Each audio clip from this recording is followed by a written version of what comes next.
So welcome back guys. Let's move forward towards our next topic, that is parameterized constructor in Java. So what does this mean? Okay. So this is basically a constructor, of course, right, which takes the arguments. Okay. Unlike the default constructor, there we could not take the arguments, right?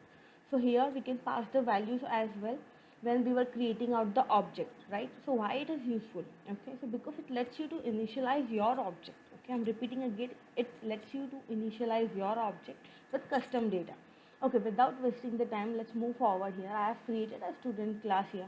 Let me just create out a variable here, okay, which would be a kind of, let's say, string. Okay,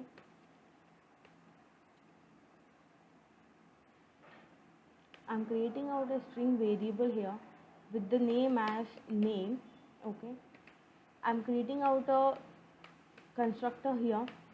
It will be taking the name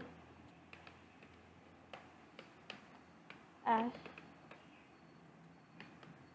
okay, it is taking the string kind of value as input.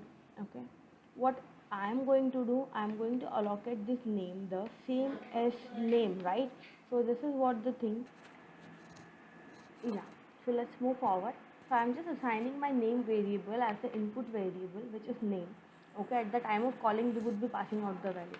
Okay, so what I am going to do here, sorry, I'm going to like create out here a display function which is going to display my name. Okay, and here we go. I'm taking out my print statement. Okay, so it will be taking as name is, okay, let's just give a name variable here and it will pass the variable. Okay, so let's do one thing. I'll just go with my public static void main and I'm just going to create out a object here for student class. So student class object here will be, so let's create a object here of the student class, let's say s. Okay, and I'll just, okay, so here you can pass out the values. Let's say I'm passing my name only.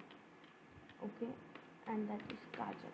Okay, so you can just call out your display function and you can just remove out the extra brackets from here.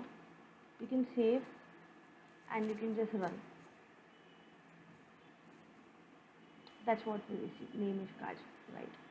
So you can just use out the default, I mean, parameterized constructor in such a manner. I have passed out here the parameters inside the constructor, assigned my name as s name, and I just gave the value from here while creation time of object, right? So I hope you guys understood the concept. Do let me know if any or any doubt is there. Thank you.